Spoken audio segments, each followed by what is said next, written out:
what should be the sanctions policy in 2026 for the economic pressure to Russia to reach the level for Russia not to be a threat.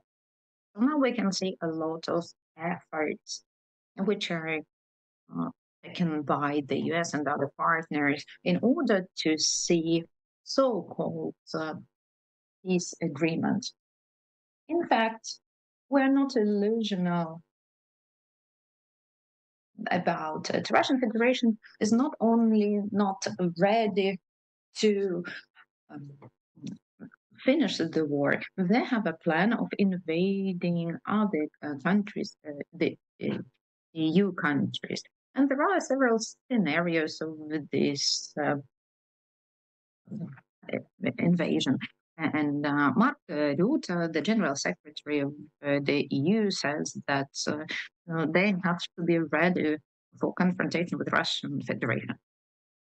For Ukraine, it is important to continue sanctions pressure when the economy of Russia is weaker and not soften the sanctions. Um, and it is actually an opportunity to make sanctions softer. That is why today we have gathered the specialists in order to talk about it. Our network and have done a lot of research and defined 4 priorities, thanks to the project which was supported by the Prague Center, and we're helpful for that. And we have also done other researches, and we have analyzed the lessons drawn up from Ukraine and the future strategy. So now I would like to pass the floor to Olena Sas from the Ukrainian side, and then we will invite our Asian friends. Olena, yesterday you had a meeting with the specialists of the United States. These were experts having different experience working in Pentagon and working in the Security Council. Some of them visited Moscow, some of them visited Beijing. So the pressure to Ukraine rises.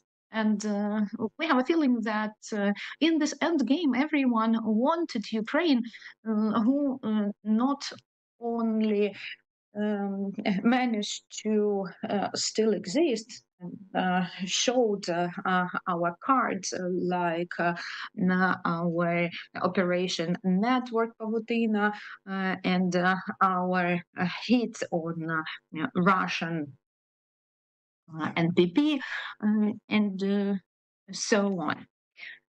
So, taking into account your findings, can you please give us 3 minutes helicopter view of what shall we do next and what are the priorities for 2026?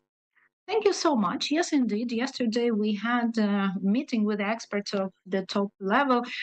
I will not cite who said what. However, in general, I will tell you that indeed there is a big pressure to Ukraine, not to the aggressor state, but to the victim of aggression. We cannot actually call ourselves victims since we have been fighting bravely for almost 4 years now.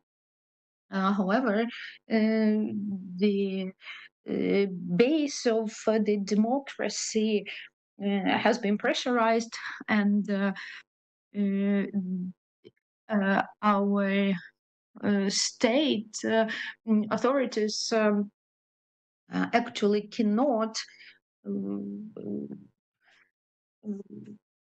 do what they want. The civil society will not allow them to step back and to do what they want. That is why the group of experts were sent to the US for them to show to the authorities that this is the situation which exists right now. On the other hand, um, they were supposed to show the mood of the civil society, and they were supposed to get a feedback. And the messages were several. First of all, they explained that this is the situation which exists right now, and the Trump administration has its own view. Uh, at the same time, we have not be uh, disillusioned by what he does. His view is as follows: Ukraine has to step back, and Russia is not exactly their partner, however, their ally. And they actually asked, answered the question of what Russia is for them. And they said that, well, we have to continue the dialogue with Russia. However, we have some different views. At the same time, Russia will not disappear from the map of the world. Russia will continue being a certain force, and it will continue being a challenge. So we will have to talk uh, to it. Anyway, we will not consider Russia as an ally. However, we will have to continue the dialogue with Russia. So the context was like that. Do not actually bother us in this sphere. So, what am I trying to tell you? I'm a person who monitors the situation, and I try not to be emotional, I try to be objective, and I expressed my opinion being at that delegation. I said that we cannot rely on Russia, we cannot build up any strategies with Russia, and we cannot allow Russia to be in the sphere of international foreign policy and trade policy. Uh, and it is very dangerous to take Russia out of their crisis. This strategy will just meet the reality. It has already happened in the history of Russia. The last century, it happened to them twice. All previous strategies of making a deal with the Russian empire were just shattered since new leaders were appointed, and that's it. Uh, so I was just trying to explain to the delegation that this is a very unpredictable country, and they just do not understand all these processes.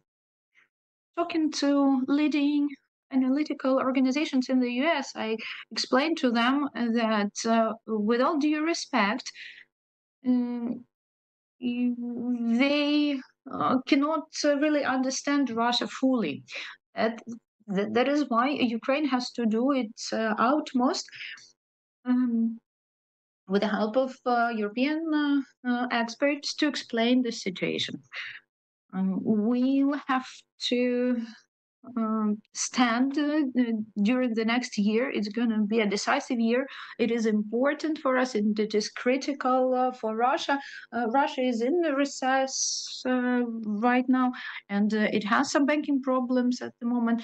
And they try to cover their problems with emission. They have difficult trends in the social life. That is why we have to consolidate all our efforts. We have to find money and power within the society. We have to fight disinformation, and our first 6 months of the next year are very critical. Thank you, Olena. And now I would like to invite for you, Tsang, um, to the floor. Can we show our speaker online?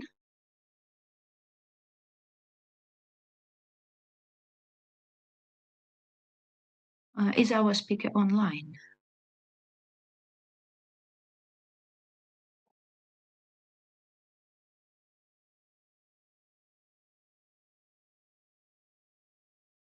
Our speaker is not here, right? The representative of Taiwan.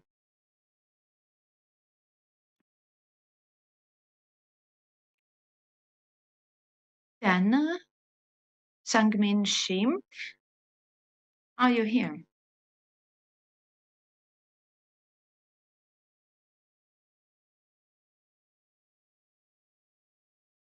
We would like to ask you the following question. 80% of sanctioned dual-use goods which Russia is getting are coming from China. So not only Russian Federation is fighting against Ukraine, but the in North Korea, which, except for the missiles, sends soldiers to Ukraine as well, and they are now discussing sending the drones as well. So, how do you see the year of 2026, talking about stricter sanctions against Russia, taking into account the interdependence of the theaters of actions of Europe and of your region? Thank you.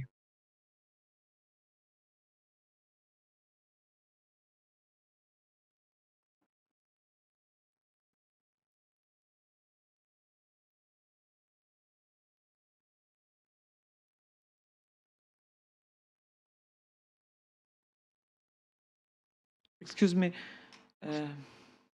Вони чують? Ви чують нас? Can you hear me? Excuse me, can you hear me? А переклад є?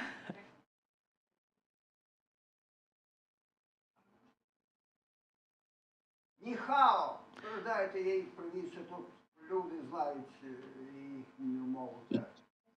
Your microphone is off. Ну, я бачу... Mr. Shim, your microphone is off. Then I can see another expert, Ethan. Can you join our discussion now? Can you hear us? Yes, I'm sorry, I just had a little difficulty, but could you just repeat the question right now? I was just asked. We are discussing the sanction policy priority for 2026. And of course, Russian economy is now much weaker, and more pressure, especially on the economy, might lead to Russian readiness to consider to end the war seriously, not what is happening now. So in this regard, when China, 80% of sanctioned dual-use items are provided from China to Russia. Also, North Korea provided a lot of weapons, soldiers, and now the joint production of drones will happen in the North Korea area. So in this case, how you could, and after the national security strategy, which was published recently, how do you see, what are the priorities for Republic of Korea, and how we could, because increase the pressure on Russia, and also on the, what are the priorities in this area? Yeah, thank you for that question. I unfortunately it feels like we have had face a number of bad news, including the new NSS from the US this week. But I think you you've touched upon a very important topic, and especially from the South Korean perspective, the linkage between Russia and North Korea is of much concern, and I think that's probably where we can find common grounds. And as you mentioned, the North Korean support, both in terms of materials, weapons, and also manpower has been is very worrying and very significant. And again, this is one argument where that we have been trying to make, that the South Korean government should take more efforts to monitor the situation in the battlefields, and also could consider providing additional support to the Ukrainian side. If nothing else, and to at least counter this kind of North Korean support for the Russian forces that are invading Ukraine.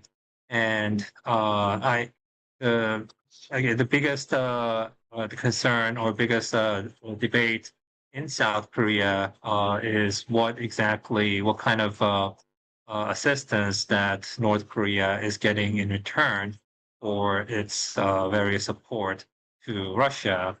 And can be something really high tech, like the technology or technology related to its nuclear program. Although it appears that the Russians are somewhat they're not basically providing everything that North Koreans have been asking for. But that is one area of concern. Another, obviously, probably more conventional military use is the fact that because North Korean weapons are essentially being tested in the battlegrounds in Ukraine, that it will lead to this kind of improved know-how and technology for the North Korean military forces. So I think like one point I would make is that to continue to publicize this kind of the North Korean involvement in the Russian in the theater, the war theater. I think that will be helpful in terms of generating this kind of a momentum in the South Korean public and the government to be more interested, to be more involved in the Ukraine situation. I believe it was a couple of years ago, for example, when the KN-23, 24 missiles, ballistic missiles that the North Koreans had exported to Russia, which were used to strike cities in Ukraine. That, for example, that kind of like the wreckage of the KN-23, 24 missiles found in Ukraine, that generated a lot of interest or concern in South Korea through the media reports. So I think one area is to really publicize that kind of North Korean involvement in the war.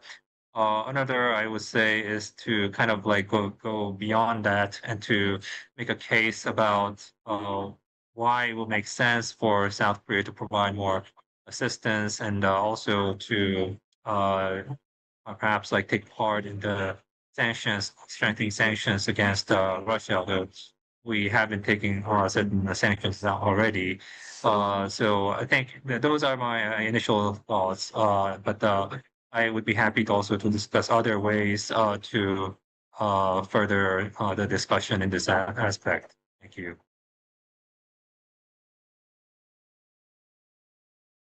Thank you, Ethan. Now I would like to pass the floor to Olena Treyahov.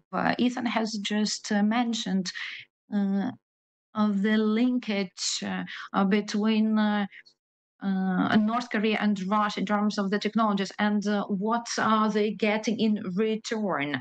NACO has just paid a visit to Taiwan, and they have done the presentation of their findings. Mrs. Olena, what priorities for 2026 do you see, which are about the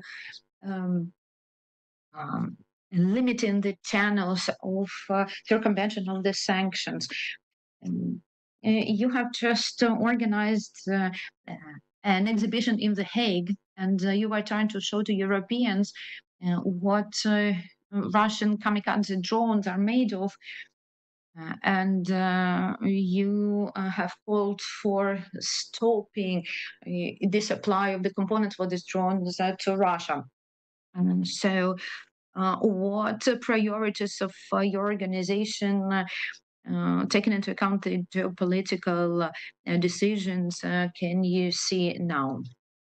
Thank you, Hanna. Thank you for this event.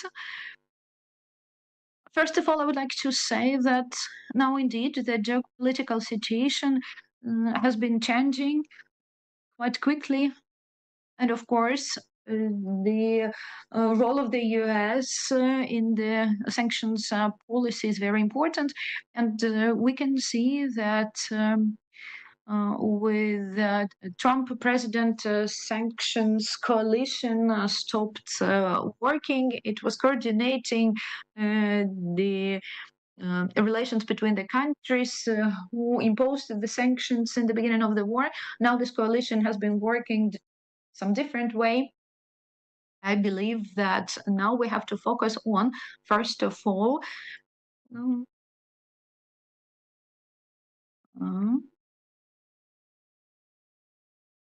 Asian region. We've been researchers and analytics have to research and analyze and show to the American administration and to the European Union what the role of Asia is and what the role of China is in the circumvention of sanctions. The strategy of the US is as follows. They in theory, want to separate Russia from China, and they want to make Russia independent on China. However, if we talk about the critical technologies and the sanctions policy, this dependence is huge, and it has increased within the previous several years. China does not only help China to get the critical Western technology, it also helps Russia to modernize the weapons and to scale up the production. We have to actually publicize that, make it public, since it looks like Russia and China have common goals in making bigger their military machine. That's why I believe that we have to work in this field and we have to make this information public. For example, we have to publish the information about how Russia took the Iran drones and started manufacturing same ones on their own territory. Yeah, and how they are trying to scale up the production of Shahed drones. Or, for example, the news about China trying to help Russia to circumvent sanctions for 50%, and now this amount is 90%. Moreover, more and more firms are helping Russia to get the advanced technologies from Taiwan and Japan.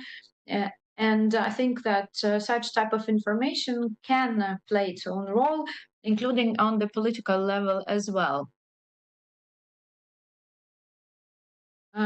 So yes, I support Ethan in what he has just said.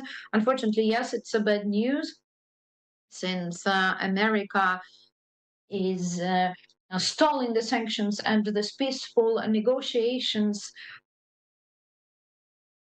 are not pacing up very quickly. The 20th package is not confirmed yet. It's postponed till January. However, we have to talk about it. We have to raise these questions, and actually we have to analyze what's going on behind the stage, and what other countries do, what countries like North Korea do, and what can be a threat to the West and to the US. Thank you, Olena. We will come back to you later on. Now we pass the floor to Natalia Budyrska, the representative of the Center New Europe. They're experts on Asian region. And we would like to thank Natalia for her investment. And we would like to talk about the new research of New Europe about how to um, increase the cooperation in the new political realia with Japan, Korea, and Taiwan. And what is the mood of the Ukrainian society in 2026? It is very important for our partners who are pressurizing the president to do some actions to understand what the mood of the Ukrainian society is. Going back to the priorities and sanctions and what can we do? We have visited Japan some time ago, and we can see that the mood is such that they need to invest into the defense more, and they have to review their relations with the other countries. The Prime Minister Takaichi said that there are some provocations by the Okinawa Islands and so on. So we are talking about the new world order right now and reforming of different institutions like G7. So, what do you think of the um, um, the pressure and how can we uh, actually convince our partners? Thank you so much, and thank you for the invitation to participate in this event. Uh, uh, First of all, if we start talking about how to increase the cooperation with our Asian partners, we should talk about the democracies and about Japan, South Korea, and Taiwan. These countries have joined um, Eastern sanctions pressure. And we have to understand that these countries are different, have different approaches. The most important thing is that these are democratic countries. So when Russia attacked Ukraine, the aggression was not okay with them, and we have seen their reaction, and we have seen that they had an attempt to continue working with a democratic society. Olena has rightly said that these countries orient on the policy of the United States because they are the allies. And even in this case, when Japan understands the threats which are interconnected between the European side and Indo-Asian side, supported Ukraine. And Japan acted very thoroughly in the G7. In 2023, Japan housed a summit on its territory, and Prime Minister Kishida uh, helped a lot in pressurizing Russia. Japan has its own experience with cooperation with Russia, and they have the fear against China, and this fear scales up. Actually, Russia was never punished, and what do we have today to say about Japan? Japan has provided their own packages, and they limit the trade with Russia, and they limit the export to Russia. Prime Minister Sanada Keiichi, who has just taken up the office, participated in the coalition of the willing, and she said that her country will continue the sanctions pressure and will join all the actions in the future. So Japan has actually steady policy of support of Ukraine. What about the South Korea? South Korea um, joined the sanctions, however, not that willingly, since a lot of businesses of South Korea have partners in Russia, and the president actually tried to avoid the sanctions. However, under the pressure of the US, he has joined the sanctions. And the companies had to leave their factories and stop the production, and it actually um, uh, influenced their businesses and influenced their interests. And Putin actually liked that.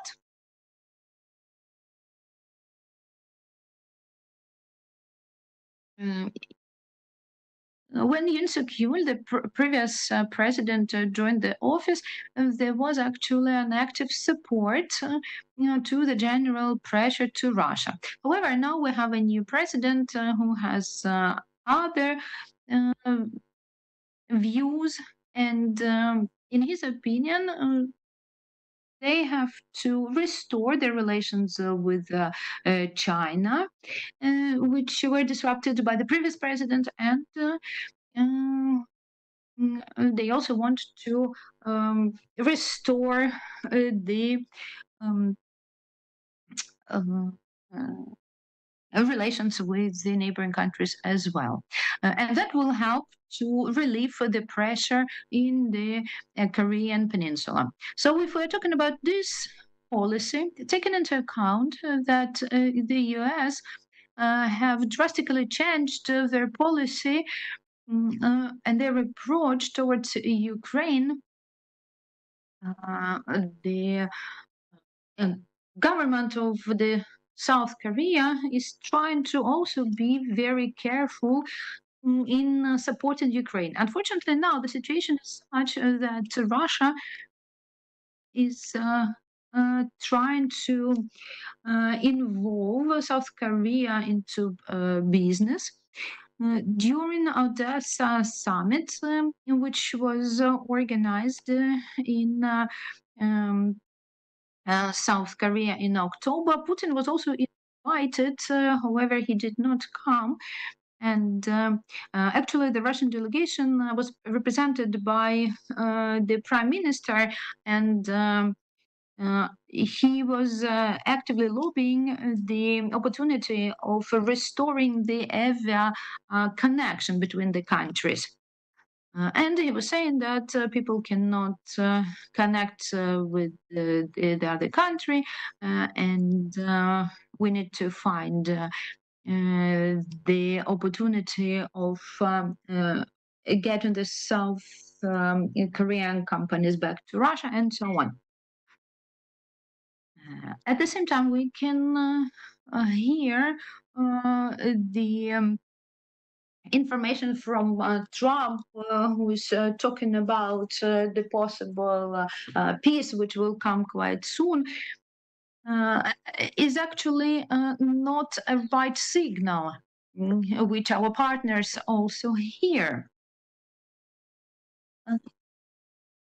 Of course, there is a certain interest, business interest, for South Korean companies and for the US companies. And of course, we understand that we need to cooperate with South Koreans and explain that even when someone talks about the peace talks, we need the just peace.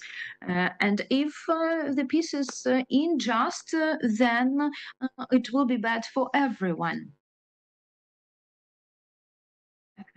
Actually, North Korea is quite active in cooperating with Russia. That is why we cannot stop thinking about the global security.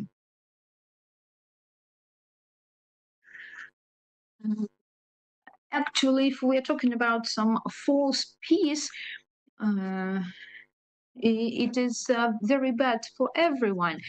We need to actually protect not only Ukraine, we need to protect other countries in the future. Talking about South Korea, of course, the government realizes its responsibility before other democratic partners. And of course, the businesses and political elites want to restore the business relations. As for Taiwan, Taiwan also joined sanctions, so export limitations, and of course, the pressure from China, and taking into account this uncertain situation in the world. And of course, they do not understand whether the US will protect Taiwan if there is a military threat. And of course, taking into account the desire of Trump to make an agreement with China, of course, Taiwan wants to support Ukraine and to be close to democracies, and it is a big chance for Taiwan. However, we do not have the diplomatic ties, and we do not have unofficial ties through the cultural economic centers. Which decreases the opportunity of cooperation. So we have to cooperate not officially. However, since these countries depend on the US, we have to find an opportunity to work with them through the forum of the European countries. Taking into account the policy of the US, which is very dangerous for them as well, and they don't really know whether the US will follow their promises. So, of course, the Europeans, as the base of democracy, can become our guarantee, and at the same time, the way of creating the platform of the cooperation of democracies, which our Asian partners might be interested in. Thank you. Thank you, Natalia, for this comprehensive analysis and understanding of the national interests of Asian democracies and how to connect them. So yes, you are right. The talks about very soon peace has this very deteriorating action.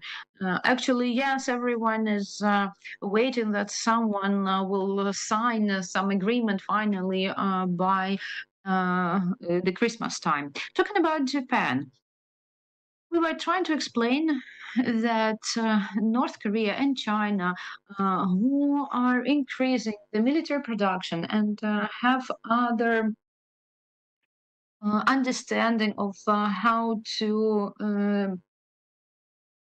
make the war with the drones. It is actually not the idea of the world. Hevabake is the notion of the fact that people were just living, um, being actually blinded by the um, um, peace. Now, talking about the hearings of the Congress of the USA, which were about the kidnapping of our children. This is actually the genocide. Now, I would like to get back to our speaker, Geshimashin, Sangimashin. So what do you think about the arrest warrant of Putin? And now the new topic is the topic of the kidnapped children. How shall we work with the society of the South Korea in order not to allow the Putin's trap to businesses, since they call for trade, and while you're trading, they will be preparing for the war against you. So what do you think? What does the society of South Korea think about the threats which might be real? So the floor is yours. Mr. Sang Gimshin. Yes, I can hear you. Yes, thank you so much. Yeah. Yes, that's a very important but a really difficult question to answer because a lot of factors have all blended in to be able to answer that question. Well, let me just begin by saying that we actually have had a change of government, and the previous government has been slightly more sympathetic with the Ukrainian hardship, and they were slightly more willing to provide support in terms of providing ammunition, although indirectly through the United States. But that did not really turned into a sustained operation. It was just a one-time act for the South Korean government. And then now we have a new government, which is slightly more leaning toward the Russia in terms of restoring diplomatic ties with that aggressor state, and being more, and it has been more reluctant to provide more support for Ukraine. But there is at least something that both Ukraine and the Korean Democratic Society can do collectively, which is to focus upon the illegal nature of the Russian military operation, which is definitely a crime of the aggression under international law. And I heard that there is the significant development between Ukraine and the Council of Europe in establishing the special chamber, a special tribunal for the punishment of the crime of aggression. And of course, the difficulties lie ahead in terms of putting words into action, meaning that there would be so much difficulties in holding just putting someone in custody for their crime of aggression and doing certain investigation upon and gathering a certain testimony and evidence about their crimes. But at least we are on a good path toward ringing alarm bells about the Russian Federation's crimes of aggression and other war crimes as well. And we will continue to now just put more pressure upon Russia to make it evident that every country, at least a majority of democracies, are in line to support Ukrainian position on democracy and international criminal accountability. And we actually, South Korea is the member country of the International Criminal Court, and with the fact that the arrest warrant has been issued for President Putin, means that President Putin, even if he wanted to visit South Korea, it's not going to be really materialized, because he would have to come here at his own peril, which would mean that he would may have to be he might be arrested and delivered to The Hague for prosecution and investigation by the International Criminal Court. So if there were certain countries that President Putin would want to visit, South Korea would be the last one that he might even might give it a try about. And as for the incentives, possible incentives that the Korean companies and Korean economies might have in supporting Ukrainian position, it's going to be about the possible opportunities for Korean companies to help the Ukrainian economies redevelop and reconstruct itself by having a chance to join investment, to make joint investment and join enterprises with the Ukrainian counterparts. But all those possibilities may come down to one single fact, which might be the chances of getting a realistically long-lasting armistice agreement. I would not say that there would be a high chance for the parties to make a long-lasting peace agreement, but at least there could be some kind of pause or military hostilities between the nations involved. And if that would take place, then the Korean government might anticipate certain opening up of economic opportunities, and that might translate into more forward-looking ideas and policies for the South Korean government to project toward this warring region. And as Dr. Shin has suggested, there is an interconnection between what is happening in Ukraine and what it might happen in the Northeast Asia, because South Korea is gaining its military strength, both in terms of its military capability and in terms of gaining battlefield experiences. And if North Korea decides that it would be in their best interest to provoke certain military actions against South Korea, they could have almost all resources ready to go for that enterprise. And that basically endanger our security. So just trying our best to limit the North Korean participation in this Ukrainian armed conflict would be in the best interest of our country's national security and the regional security in North Korea. And we would definitely have to talk to the governmental officials about the dangers of letting North Korea remaining close to Russia, both militarily and economically, so that because those actions would basically come back to hurt us in many in every possible ways.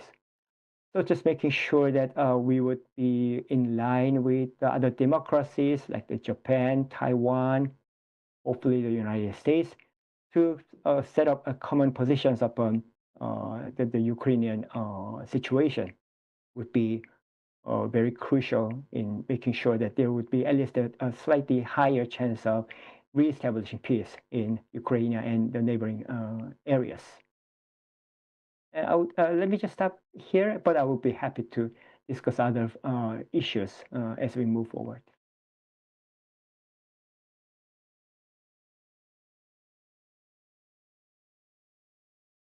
Now I am giving the floor to Oksana Shuk, Executive Director of Global Studies Center. Your center have been studying the issue of naval security, energy security. Obviously that Russia wants to continue massive attacks using a variety of missiles, UAVs, to make sure that Ukraine is tired. Thanks God the weather is warm, But this is just the beginning of the winter. What do you see?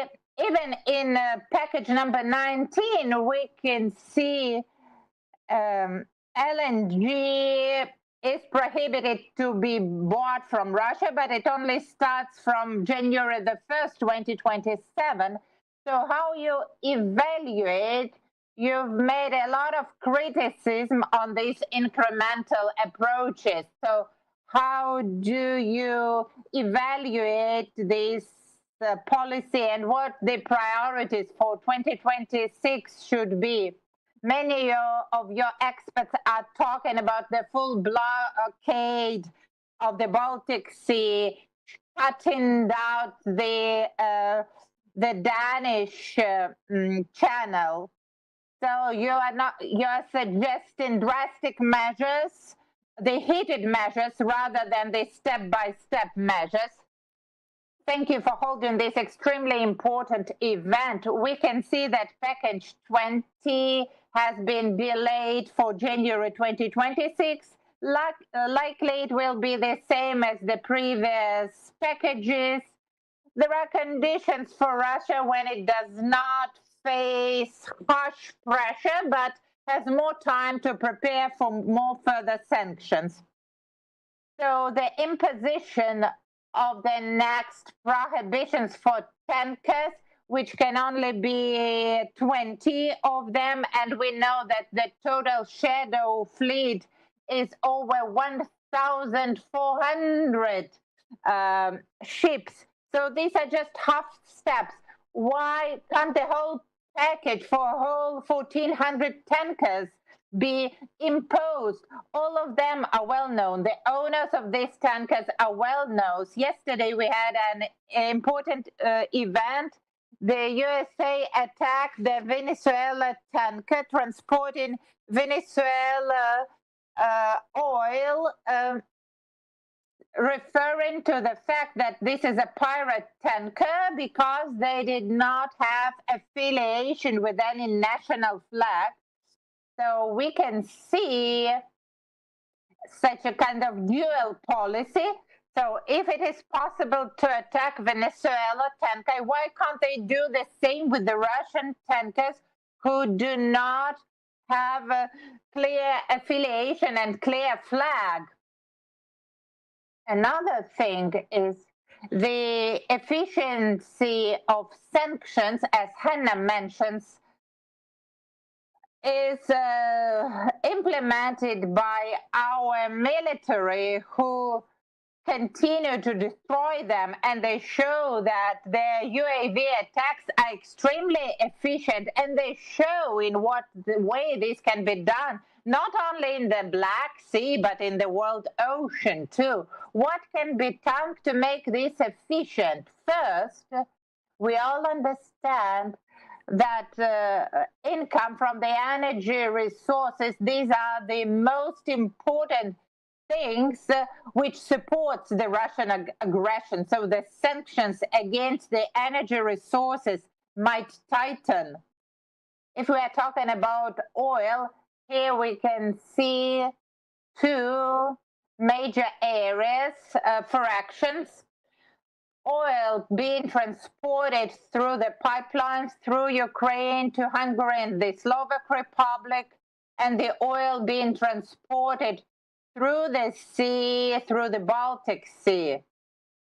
In 2019, December the 3rd, Ukrtransneft and Russian Transoil signed an additional agreement for transporting oil through the territory of Ukraine valid till 2030, allowing to transport oil through the territory of Ukraine to Hungary and Slovakia. These countries received an exclusion from sanctions from the European Commission, and they are the only European countries continuing to get Russian oil. So during these 4 years, huge volumes of oil were transported during the war. In 22-24, 13 million tons of oil were transported through Ukraine. Hungary receives 5 tons of oil, 5 million tons of oil annually. So Russian budgets received over 20 billions of euros to the Russian budget coming through our territory from Europe to Russian budget. And then this money returns to us in the form of missiles. So this 20 billion euros bought over 2,000 Iskander ballistic missiles. So we should stop this business on the blood. We should stop the transit of this dirty oil through Ukrainian territory. Slovakia and Hungary are the countries which block Ukraine's integration to the EU.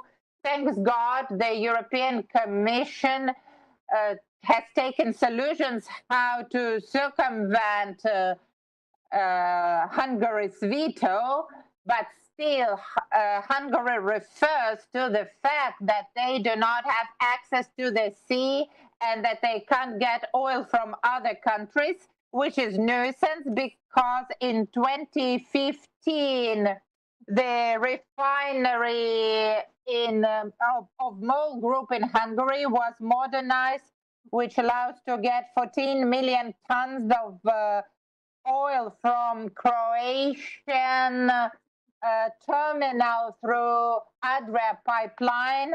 So these two refineries in Hungary and Slovakia, they are controlled by the Hungarian MOL Group, and they have the full capacity to diversify their incomes of oil and reject receiving Russian oil, as the Czech Republic did in 2025. They now get oil from the Italian route.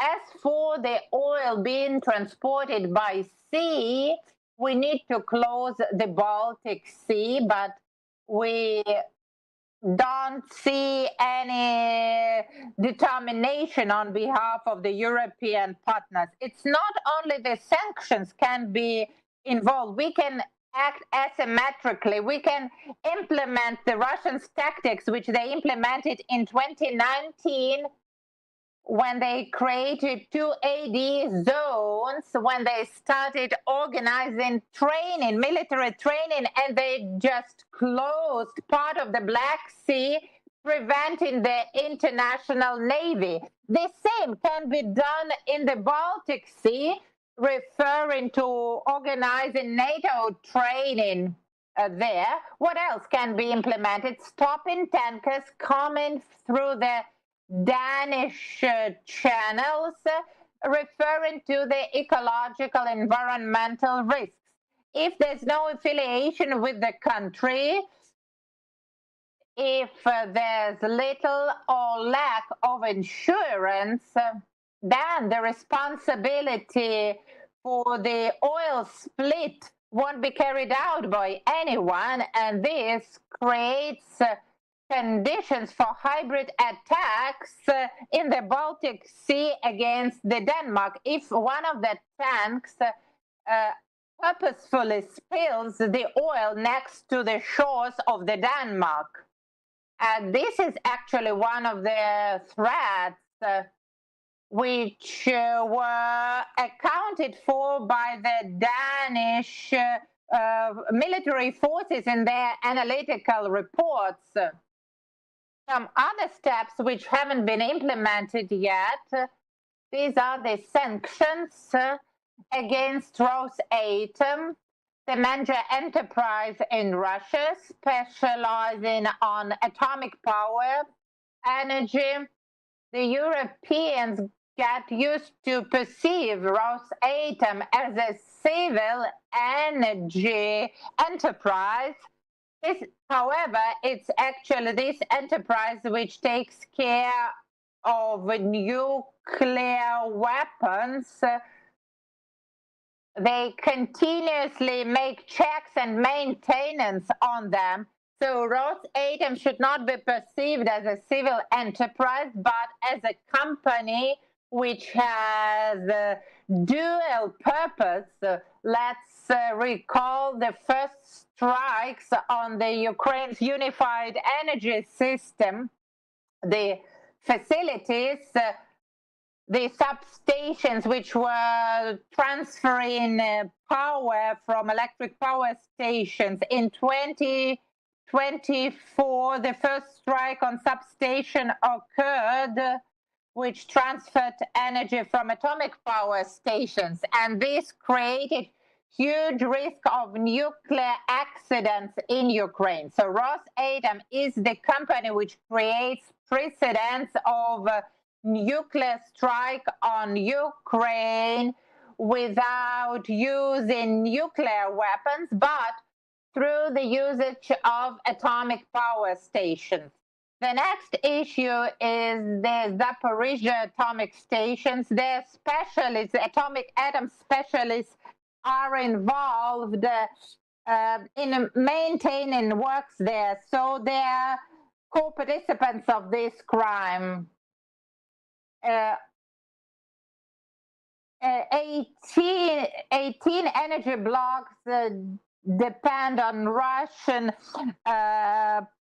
raw materials in the EU. So we need to insist that sanctions should be imposed on Rosatom. It should be excluded from international projects like the experimental reactor in Plateau Cardache in France. Consultations should be carried out with the French government to stop strategic cooperation with Rosatom and other Russian atomic companies. This will contribute to decrease in incomes to resources, the resources which support their aggression.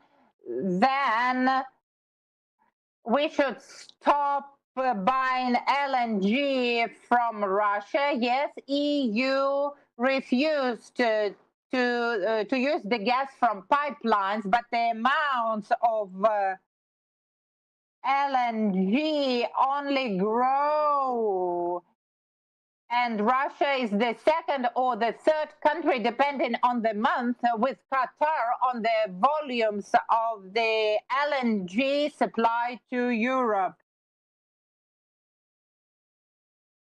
So they shouldn't be given any time for Russia to recover, to create some additional companies to circumvent these sanctions. They should be implemented right now, not in 2026. And one little thing to add. Based on the decrease of the purchases of the pipeline gas, Russia started to increase their production of nitrogen feedings, and the major purchasers of these fertilizers, nitrogen fertilizers, are the USA. In 2023, the USA imported fertilizers for $1.6 billion US. In 2024, 1.3. But Russia is the second after Canada in terms of exporting chemical products to the USA. Traditionally, USA is perceived as our strategic partner, but the recent inclinations trying to incline us to capitulation, they show something different, and the policy of the USA has been very inefficient recently. They do not only influence creating sanctions, on the contrary, then create holes allowing for circumvention of sanctions. Trump's administration's introduced sanctions against Lukoil and Rosneft, but there was given the period of adaptation, which was very long, and now we can see that this sanctions have been prolonged, but the delays in implementation have been prolonged. We can also see information from the media about negotiations between the USA, one of their banks, about exchanging Lukoil assets for its international assets. So the sanctions are only introduced on the paper, and actually the USA creates precedents to be duplicated, copied by other countries to ensure circumvention of sanctions. Thank you for your very profound analysis. We are also worried by the fact that the USA delay efficient measures of pressing on Russia, introducing some kind of imitation of threats. And they start bargaining on that. We are preparing another analysis showing that Russia is a business tomb for the USA business, because the illusions which are being sold by the Putin machine to Witkoff and other negotiators, promising them to get billions in Russia. But we remember other companies entering the Russian market, starting inventing in 1996, 2003, and we clearly remember the results. So all these attempts to reset the relations, they will finish in nothing. And now I would like to give the floor to Yegor Astapov, who prepared an article, package number 20. So we want all the Europeans who have read the US strategy, they need to develop their own plan of supporting Ukraine, their own plan of saving themselves, because the collision with Russia is inevitable, and the USA won't be supporting the EU in this collision. We must understand that only with Ukraine winning, the USA can stand up in their contradiction with China, because weakening Ukraine and weakening the EU, they're weakening themselves, because Putin won't play a fair game. Yegor, you have 3 minutes. You've written a wonderful article. And after that, I would like Ilya Neshodovsky, our senior analyst, to give a comprehensive analysis on these sanctional policies, something which is important and which hasn't been voiced up yet. The war should be moved to the Russians' territory. We should reciprocate. If 20 UAV landed in Poland, then 20 UAV should strike Russia. This is Putin's policy: strike first. We are the one to take this policy and implement. If Europe does not want to strike first, at least this principle of reciprocation. Thanks for this opportunity to talk on this important topic. Package 20, which has been discussed a lot today, the fact that it is being delayed, this must be aimed at blocking the circumventions created by the previous packages. Many of them were not full, like Hungary and the Slovak Republic wanted to have exceptions, and Brussels agreed to that to avoid internal disbalance within the EU. As it has been mentioned, the shadow fleet should be under attack of this sanction package in full, and not only in part, as was previously the case.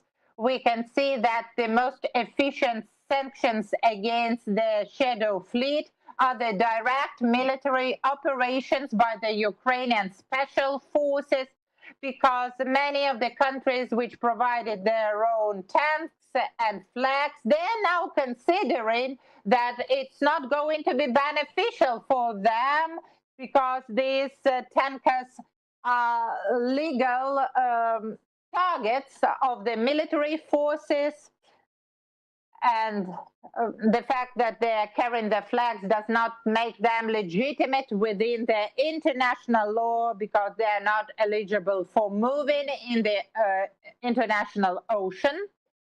So the next step would be atomic energy, because atomic energy hasn't been covered by the sanctions. Hungary and the Slovak Republic were against that. Hungary wants Rosatom to finish constructing the Hungarian nuclear power stations. The negotiations is underway. There is some pressure from Brussels, but there's no pressure from the US currently. Unfortunately, this incontinuous policy from the US means that the European sanctions should be more radical, because Biden's administration was actively against Rosatom's participation in this project. And now we only have the pressure coming from Brussels and no pressure from the USA. And another area is the dual purpose technologies.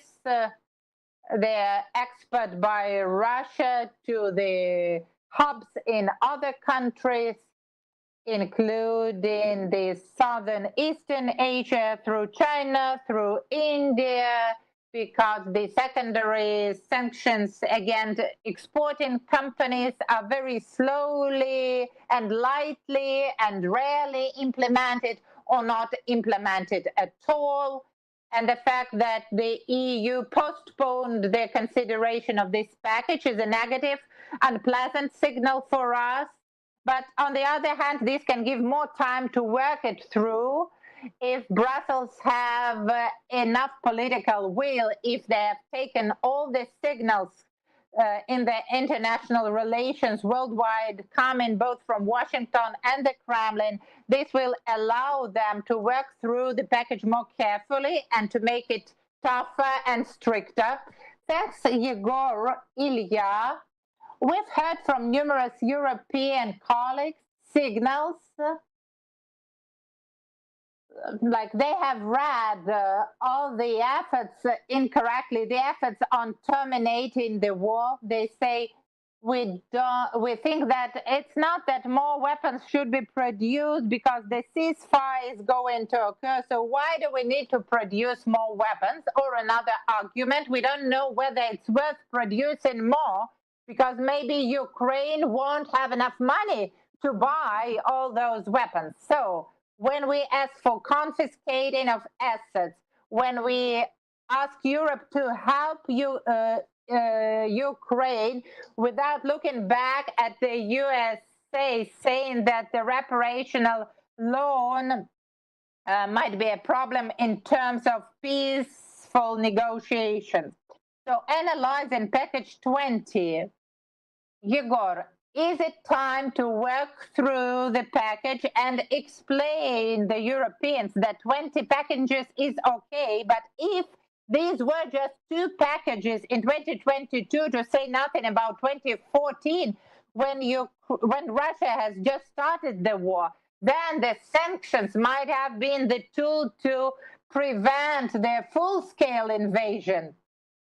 Now, when the UAV war enters the European Union countries, so without repeating previous colleagues, what should be the major focus? Rosatom, chemistry, nitrogen, agrarian area. Where should we strike to make it efficient based on our analysis of Russian economy? We need to kill economically the aggressor rather than forcing Ukraine to capitulation. Thanks for your recent visit to our Eastern partners. This was a very necessary visit to establish and strengthen cooperation. Due to this visit, a lot of contacts were created. The means of communication were established which allow for the exchange of information, and even today's event is part of it, to let the world know how Ukraine sees the sanctional policy, how our Eastern partners see these sanctions and their cooperation with Russia. Russia is weak, its economy is weak, but this is also dangerous because we can see what happens with the weak but militarized economy. What is happening to the Northern Korea, for example? This can happen to Russia when they transform its whole economy into the military one, when they completely forget about the civil economy and just increase the production of weapons. And this research, which has been conducted and presented in Russia, it is also significant for the Europeans to show them in terms of investment into war. Russia at the moment is ready for the war of the 21st century. They're developing UAV systems which are unique. Only Ukraine can produce the weapons that can prevent the Russian strike. They produce radio, electronic weapons. They increase provocations against Europe. So this is not the time to relax. This ceasefire will not allow for the economy to recover, for Putin to say that he is a great leader, saying that he's bringing his country through prosperity. It will recover only to the extent to intensify the military production. And if Putin understands that Ukraine is still a hard nut, he will strike other countries, not necessarily the Western ones. These might be the Eastern countries too. So the Eastern countries must also understand that the world has changed with this war in Ukraine.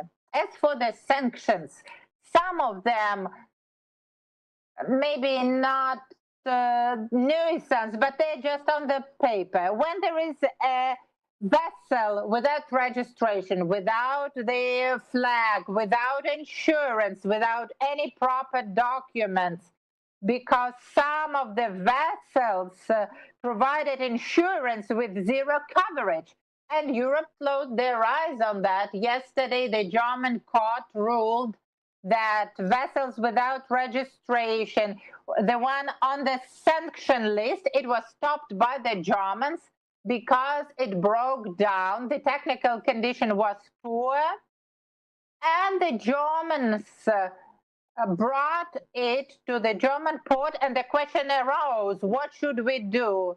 Now they are eligible for asking for help from the Germans, which is paradoxical, or the French, which stopped the vessel from which the military activities were conducted, and the vessel was let free on the next day. So we need to get prepared for that.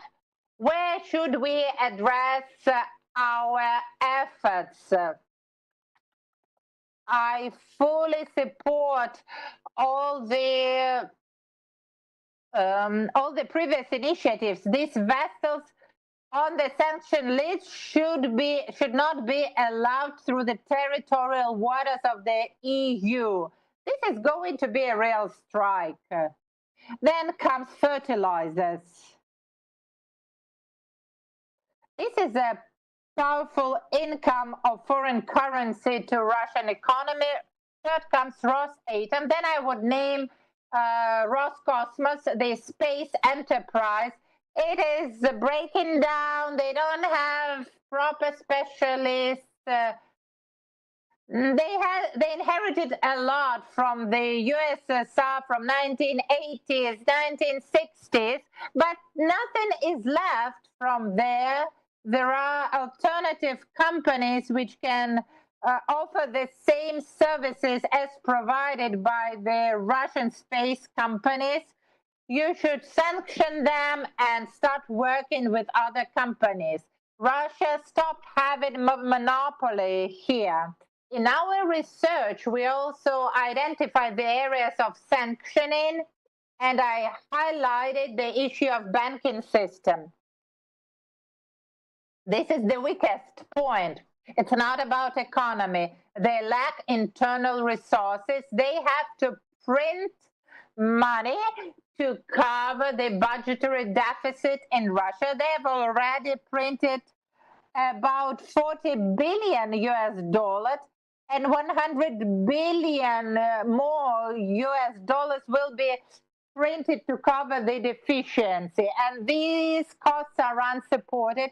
Many banks are announced bankrupt now. The central bank prohibited to publish the reports from the banks, understanding that there's a disaster. They closed the economic statistics. They also closed it because they are afraid to show them. Now they are closing banking statistics, and this is a disaster, and we must kill them down. And weak and militarized Russia will start striking left and right, trying to prove that it continues to be an important geopolitical player.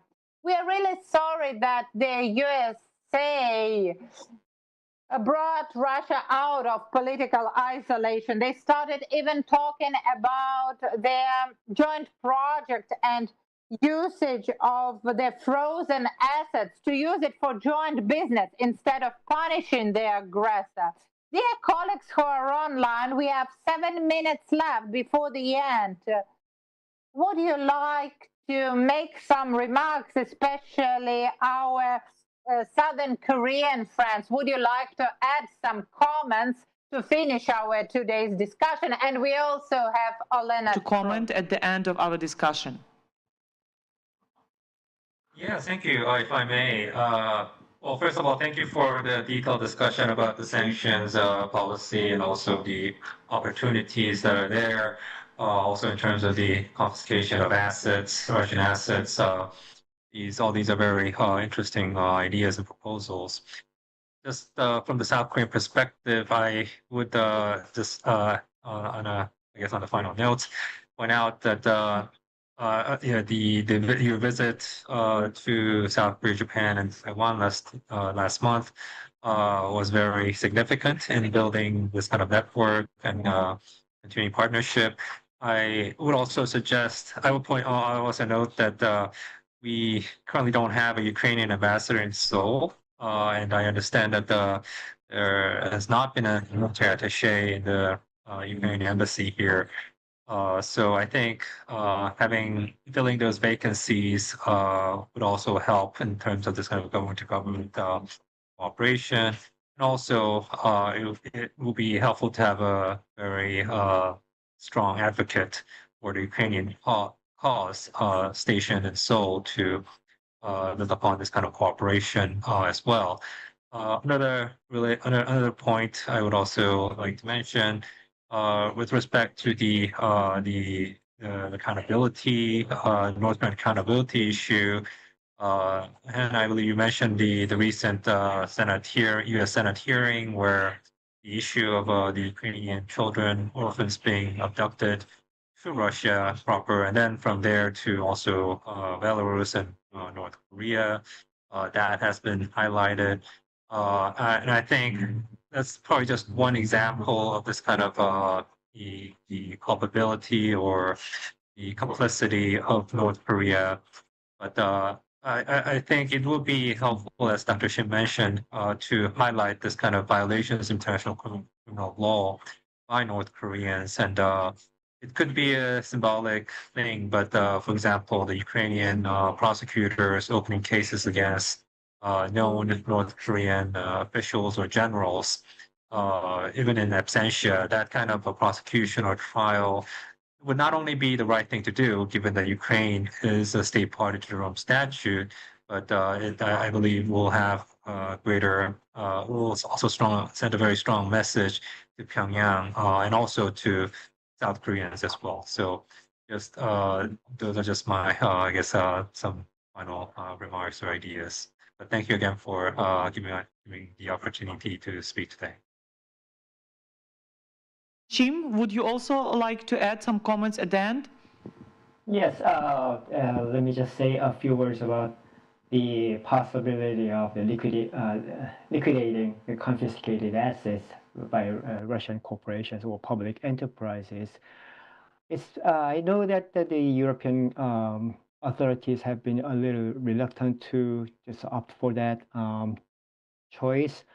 But now I'm seriously thinking that it's high time that we actually start out doing the traditionally unthinkable, which is the liquidation of the confiscating assets for companies that actually did help the Russian governments in many different military ways, like the providing military equipment and military support.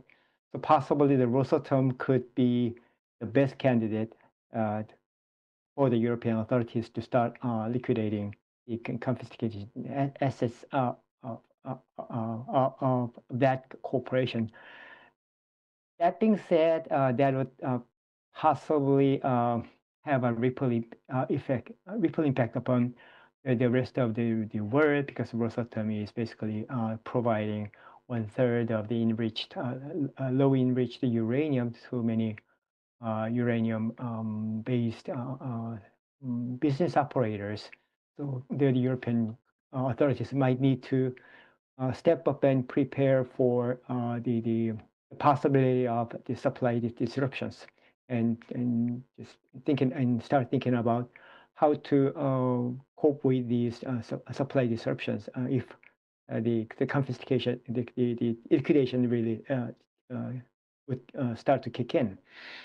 And the obviously the United States is not really helping the Ukrainian situation by threatening Ukraine and other like-minded countries with the possibility of pulling out their support in many different ways. But it's really important for the European Union to step up and just provide much enhanced support for Ukrainian governments and Ukrainian and people, so that it would have consolidate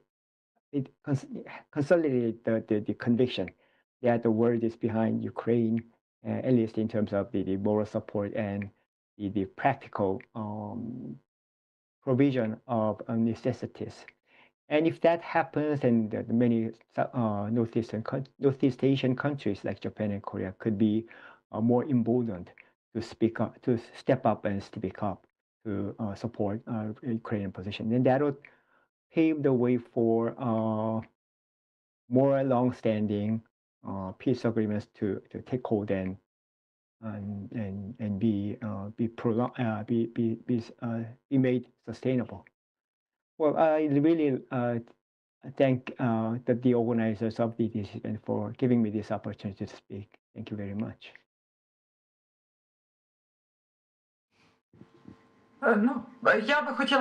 I would like to thank you and our speakers from the Southern Korea, and to say that during these almost 4 years of full-scale war, the experts and the civil society, not only in Ukraine but throughout the world, have worked out solid expertise on sanctions policy.